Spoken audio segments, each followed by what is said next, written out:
Okay. Well, hello, Leela. Hi. Hi. My name is Ruth Brennan, and I am Mhm. here today with Leela Swann-Herbert, um, a human design professional from the original days. For most of you, she probably needs no introduction, but right? Today, we are here to talk about her Introduction to Family Penta class, which is Mm. starting on November 7th. Um, and so, Leela, before we dive into that, um, I was fascinated to learn that you actually started your experiment in 1999. Mhm. Yes. Yeah.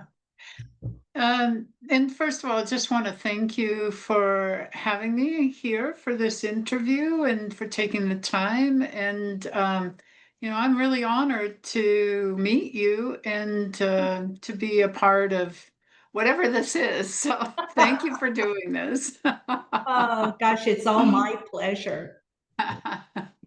I'm a So fangirl. yeah, in answer to your question, we'll come around to that. Is that 1999, Ra was living in Sedona.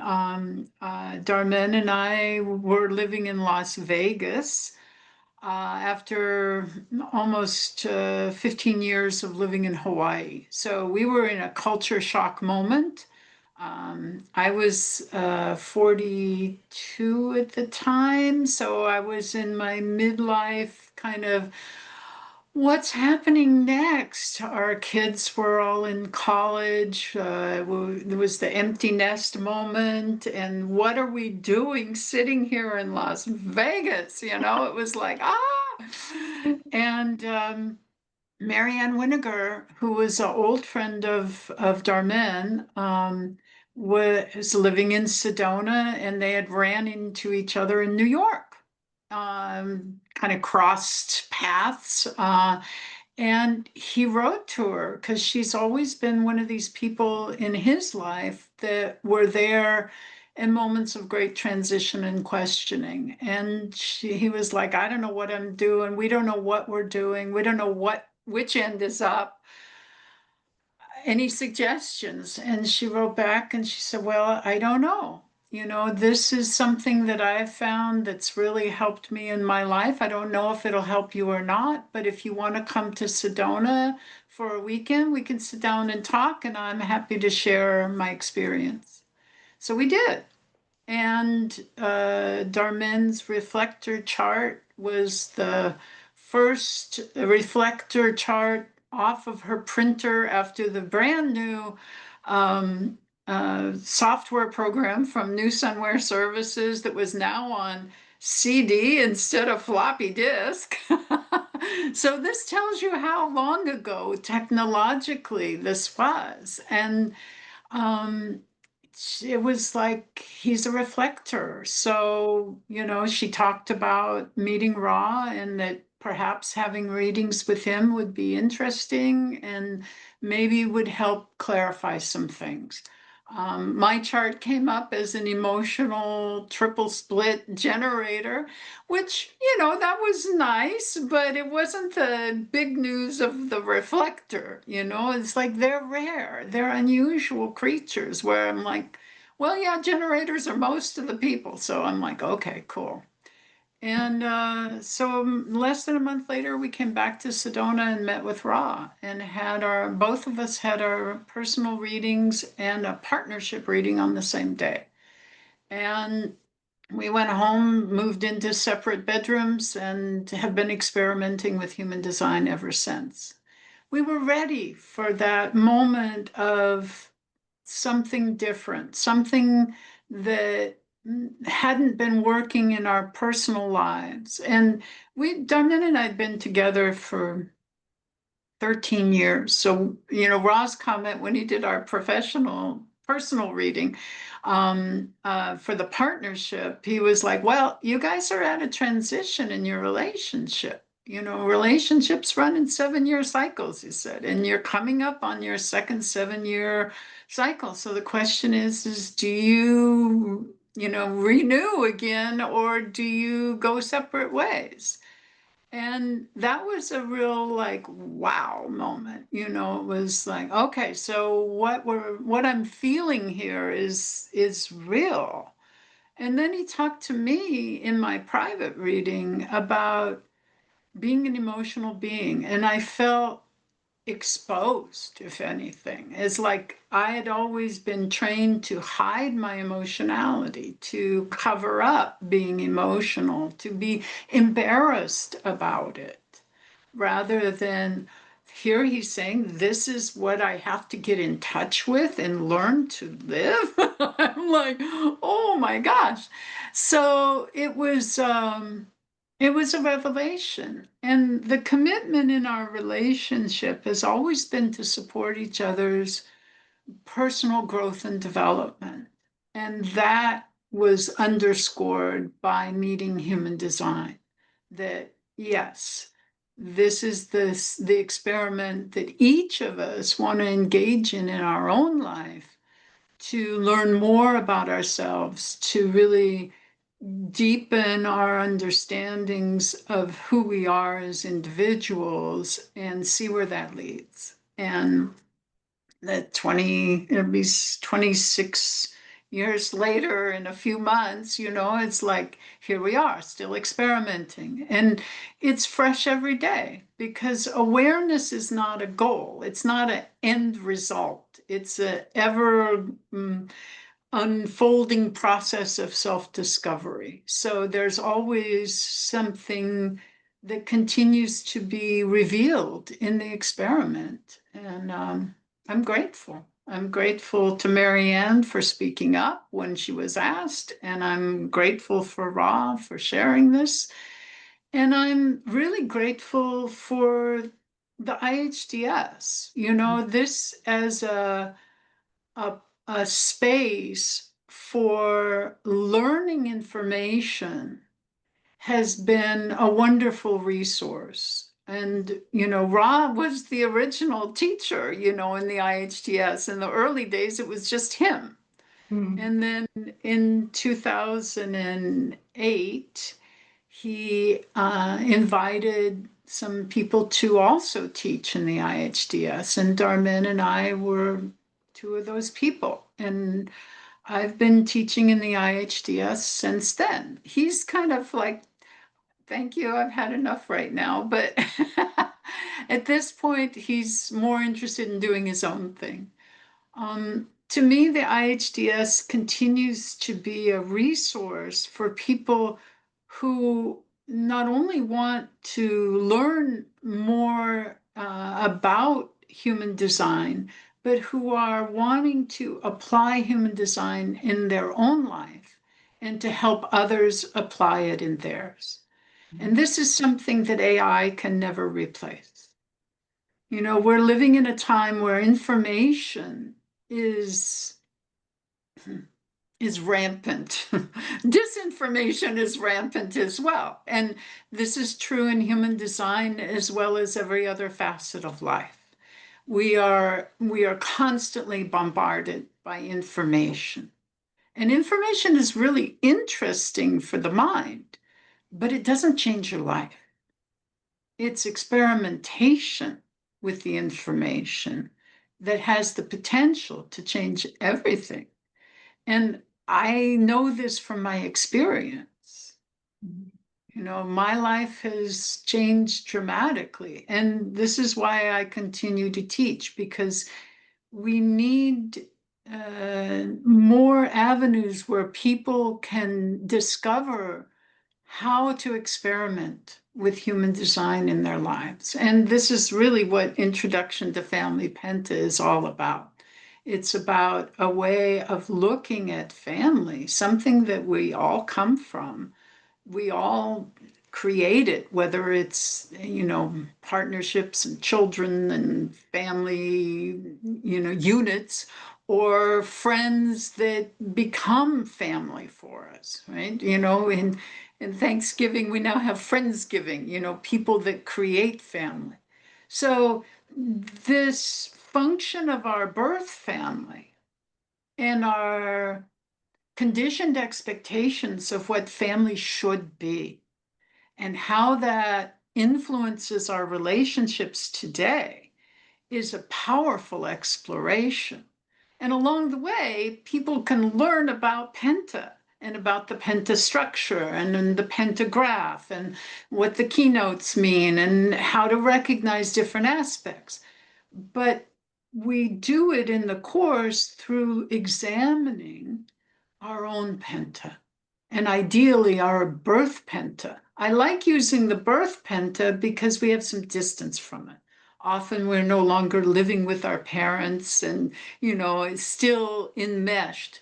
And I really like doing it this time of the year because winter months are a natural time culturally around the globe where families come together.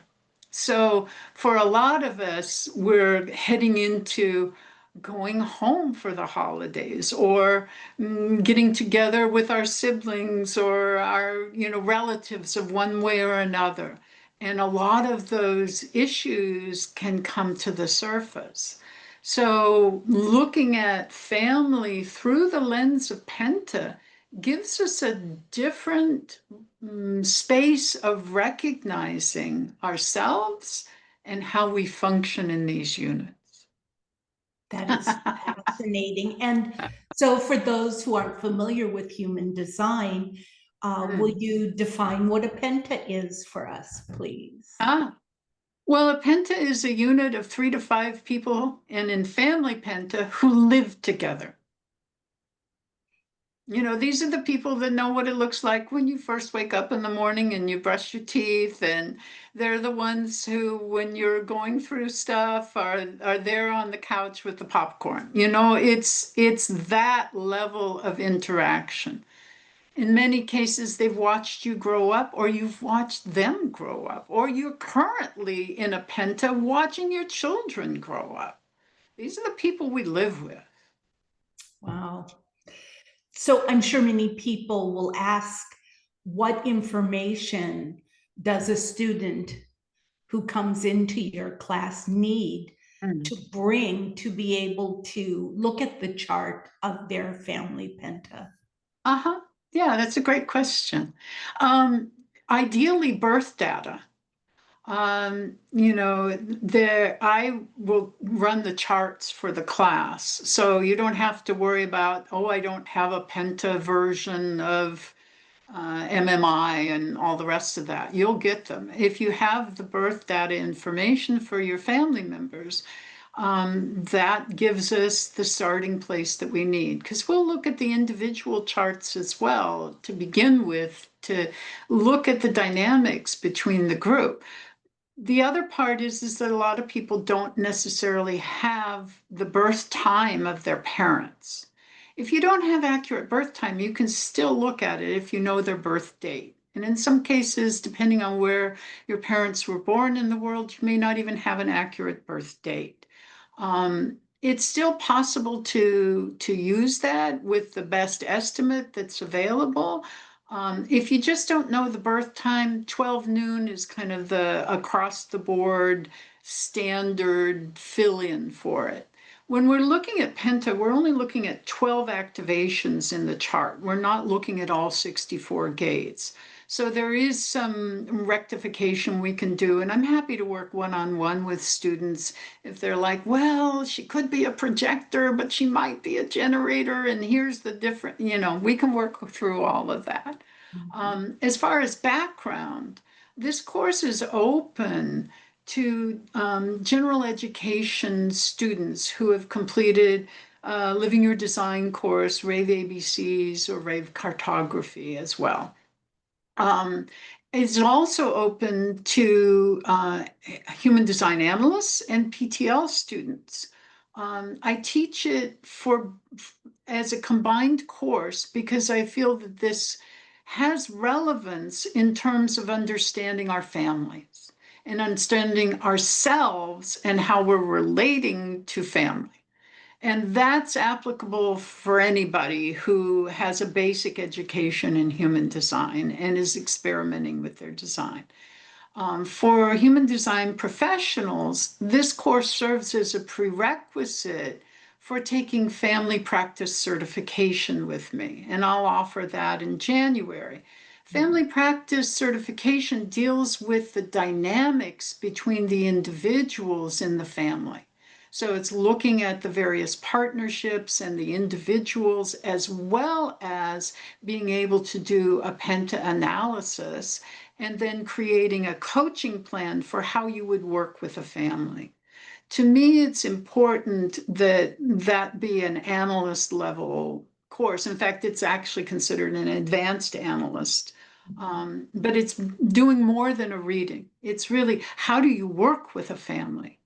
That's a whole nother level of experimenting, is how will I go about working with the family? And so we use a family example, and you can pick any family you want in the course. And we go through step by step, and there's a lot of discussion in all of my classes. I can say I can that. only imagine. So I think I read somewhere that your and Darmen's family includes all four types. So you have Yes. actually lived the dynamics of the family penta with interaction between all of the types. That must be Yeah. invaluable experience for you and history. Yeah, I mean, I've my birth son is a emotional manifester, and then Darmen and I, when we got together, we did the blended family thing. So I've also been a stepmother as well as a birth mother. And his two sons, one is a projector and one is a generator. And Darmen's a reflector, and I'm an emotional generator. So we got it all covered between us. And it's been a journey. I am so grateful, and I love my family dearly. And I also recognize there is something that happens when three of us get together that is very different than a one-to-one relationship. And this, I think, is something that um, until you're introduced to Penta, you don't have an awareness of what's really taking place when there's a group dynamic. And in family, this is so entrenched with how we were raised, with how our parents raised us, and either the reaction against that or the reinforcement of how do I get this family I'm in now to be like what I grew up like? Or I don't want any part of how I grew up and I don't want to duplicate that. This is the push and pull of conditioning. And to be able to recognize that in family, you get what you get. There is only acceptance and awareness. That you're not going to suddenly introduce a new family member to change the dynamic. That's just not typically practical.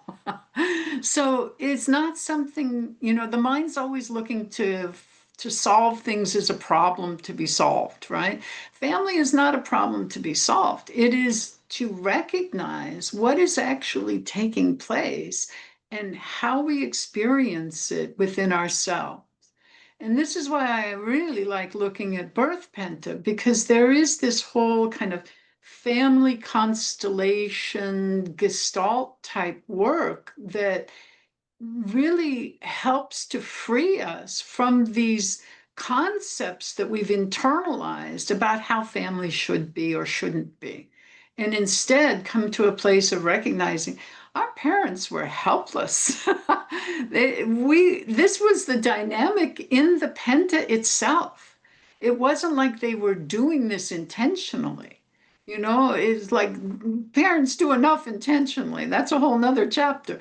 But Penta really, it's called out of us, this role that we play in it.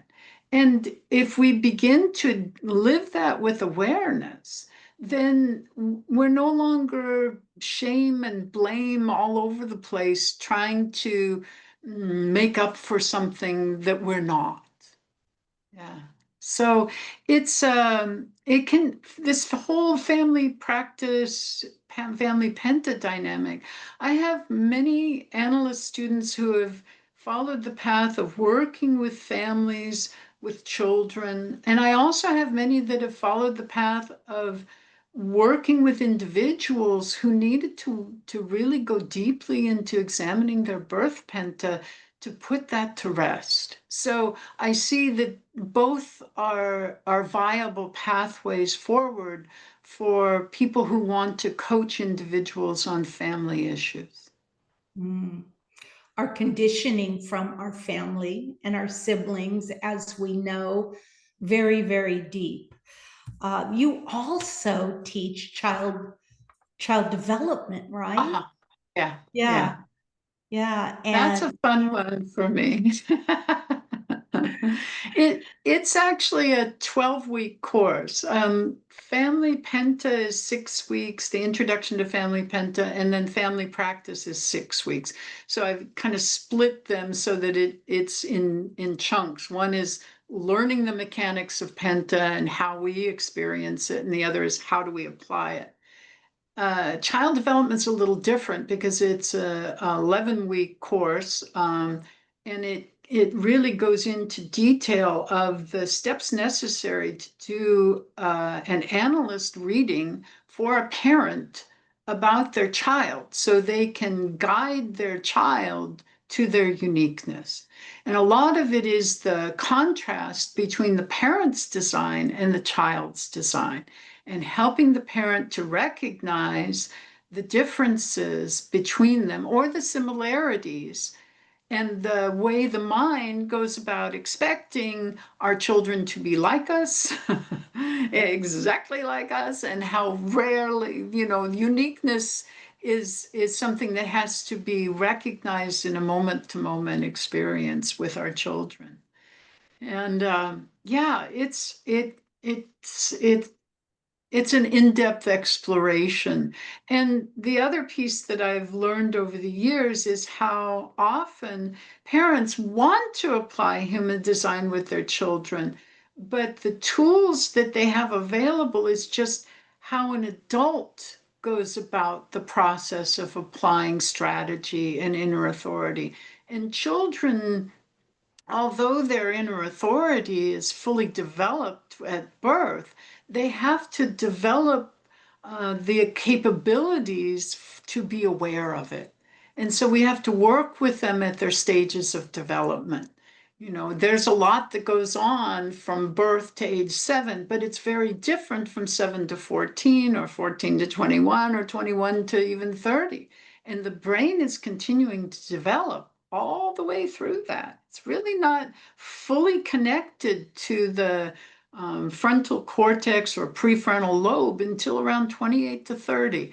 So it's an interesting coincidence with the Saturn return for those of you familiar with phases. So yeah, it's really that whole period, birth to around the Saturn return, that we're looking at in childhood development from a human design perspective. yeah, that's so very interesting. That, right, the Uranian life cycle of what, 84 years approximately. Yeah. It takes 30 years, give or take, for this maturation to come. And we, at least in my life, were expected, in our late teens to know what we wanted to do Uh-huh. and who we Uh-huh. were going to be, and just not really ready for that. Yeah. Yeah. The old, My favorite example is, I worked with a generator mother with a generator son, and the son was 3 years old. And she says, I'm having trouble, like when we're going to cross a busy street, I ask him if he will hold my hand. He goes, uh-uh. but I don't feel it's safe to have him cross the street without holding my hand. I'm like, it's not his decision at 3. That's your decision as the parent. Is it correct for you for him to hold your hand? And this is what I mean, that a lot of times parents are trying to apply what they understand about strategy and authority for decisions that are really still their decision, not necessarily what the child is capable of being aware of it at their age. So, and that continues, it's an unfolding process. And then the dynamic shifts to, is the parent ready for the child to take on certain decisions or not, and recognizing their conditioning around certain decisions that come up with their child and how they mutually condition each other and all that fun stuff. So, yeah, it's quite a relationship to explore. Of all of the certifications and things you teach, Leela, you really light up when you talk about family dynamics and children. Is this one of your very favorite things that you get to explore as a teacher at the It IHDS? was what I was asked for. It's like there's somebody saw something, and asked. And even before I was teaching these courses, I was doing like back in the early days of the IHDS, we had study groups. And I did a parenting group for parents to come talk about the issues that they're having with their children, and what comes up for them living their design. And so it's been a passion of mine. And, I have, if you look at my chart, it's in the IHDS if you ever want to look at it, I have the 59-6. So this into me I see is really, for me, the gift of any relationship. What does relating show me about me? And to keep coming back to how do I discover myself, even though I live a very full life that has relationships that are close to my heart and my feelings and all the rest of that. So, it's the, we live in relationships. So how are we going to do that with awareness? That's the piece that's of interest to me. So if I could ask you a series of questions that would help you identify who this course could really serve, what would it be? So it could be a child wanting to improve their relationship with their birth family. It could be and they're mostly mothers, but it could be a father, right? Mhm. Curious Mhm. about having a more compassionate, cohesive, authentic family life. Mhm. What else? Do you have other questions or other? Well, we get grandparents and aunts and uncles who also want to improve the family dynamic with their extended family. We all have varying degrees of relationships, and often, especially women, but not exclusively, after we learn about our own design, the first place we go is to learn about the design of our family members, our spouse, our children, our parents. And then we want to learn how we can apply human design in those relationships. So anyone that's attempting to experiment with their design, who has relationships in their family, one way or another, either their birth family or their current family, could certainly benefit from this exploration. So after you complete the 3 foundation courses and Uh-huh. have a basic grounding in human design, Yeah. this introduction to Family Penta is for everyone. Uh-huh. You Okay. said it. It's for everyone. Uh-huh. Question, if you have a larger than 5-member family. It's the group that you spend the most time with. Okay. Because we can only look at one. You can still look at the other ones. I'm more than happy to run charts and you can look at various configurations, but 5 is the upper limit. And often when there's a 6 or more in the family, there's a natural splitting off that happens in the groupings, that it may take some observation to become aware of how it works. But there's typically, and sometimes it's 3 siblings together, or the parents and the youngest sibling, youngest child, or, various combinations. It's really unique to every family group how these, maybe they all get together for a meal, but otherwise it's this and that and the other thing. So you pick the one that you spend the most time in as the subject for your exploration in the course. It makes sense. Yeah.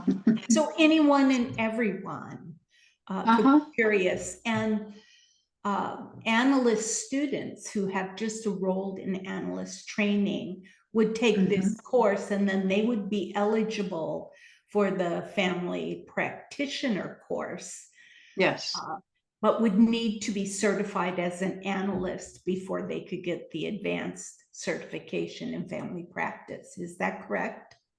Well, there is a final exam for family practice, and in order, you can take the exam while you're still in PTL, but you won't get your certification from the IHDS until you've completed your analyst training and get your analyst certificate. And then both are given to you at that time. But you can do the work anytime. And I also, for final exams, I never set a time limit because I think it's important for people to recognize when they feel ready and have a sense that they want to do their final exam and send it in. So they can take whatever time they want or need in order to submit that final exam with me. Sometimes it's 3 months, sometimes it's 3 years. It's fine. I'm flexible. Similar to analyst training, you want to be ready. Uh-huh. Yeah. Uh-huh. And the nice thing about it, and again, this is way beyond the introduction course. These are, really for practitioners and analysts that want that certification.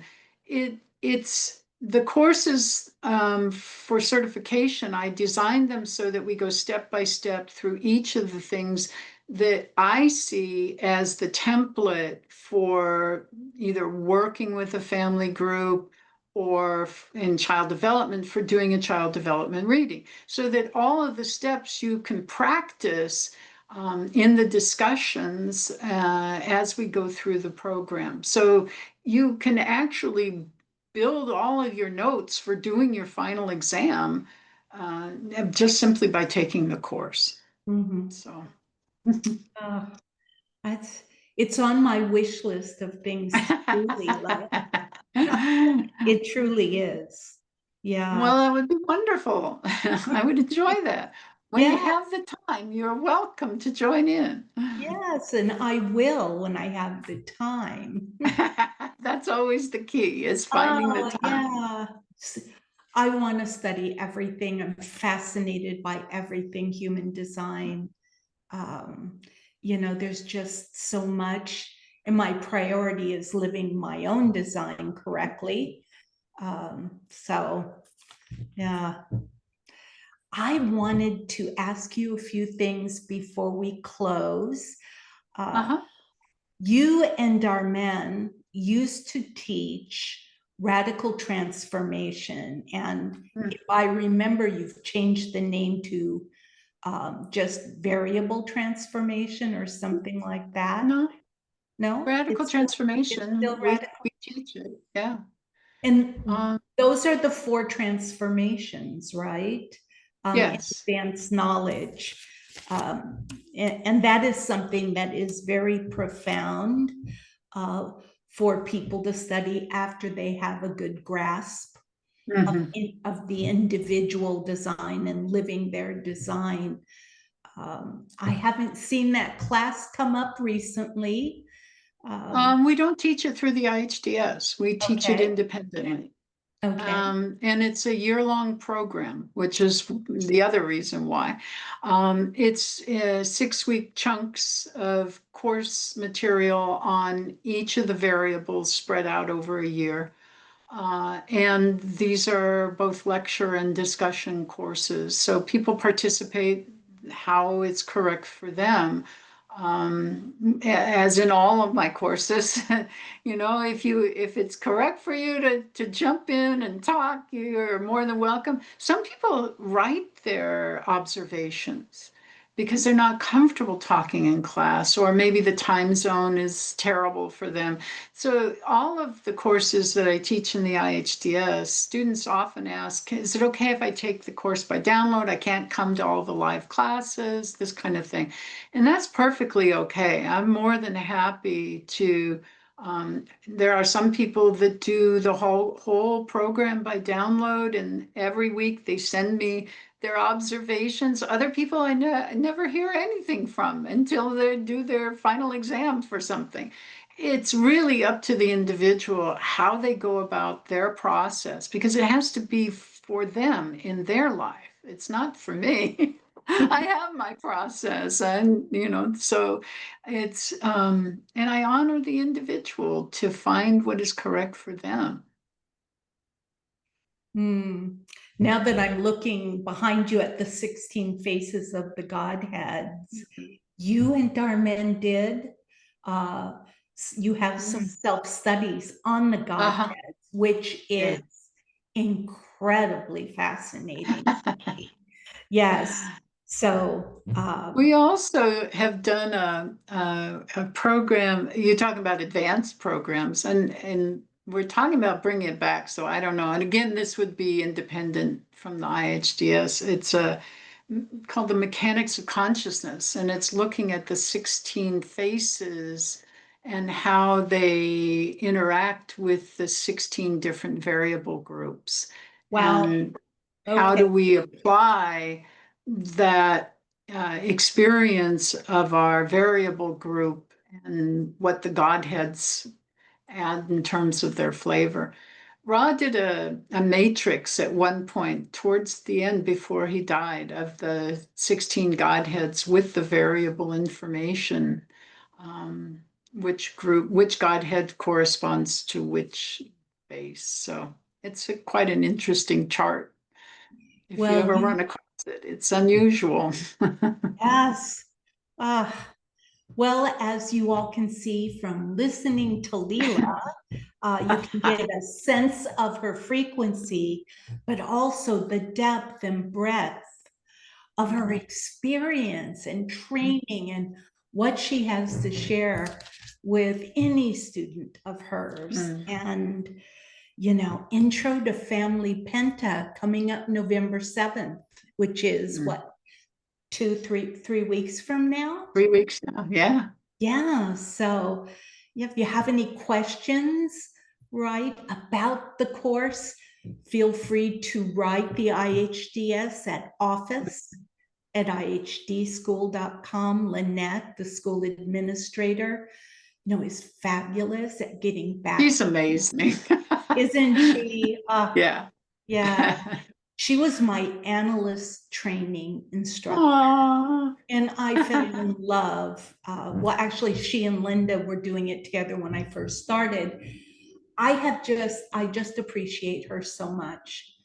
She's so good at getting back to prospective students. So, yeah, Leela, she has her finger on the pulse all the time.